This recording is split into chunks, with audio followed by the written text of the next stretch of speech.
আসসালামু আলাইকুম। আপনারা জানেন যে আমি হাঁস চাষ করি।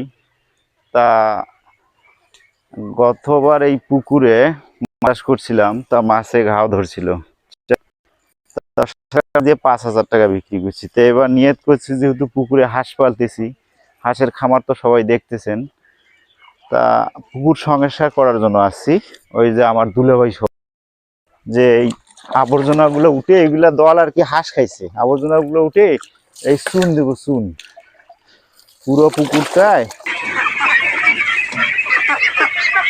হ্যাঁ, ওই যে দুলাভাই সহ পুকুর সংস্কার করতেছি। উনি আমার বড় দুলাভাই। যে এবার পাঙ্গাস মাছ ছাড়বো। আসলে এখানে হাঁস ছাড়ি দেওয়া হয়, যে পুরাটা ঘিরে আছে, দেখেন ঘিরছি তো। মানে এই যে বায়ু সিকিউরিটি বলতে কুকুর, বিড়াল, প্রোটেক্ট, শিয়াল, শিয়াল, বিজি, এগুলা। তো এবার মাছ ছাড়বো পাঙ্গাস মাছ, এই কারণে পুকুরটায় চুন দিতেছি, দেখেন।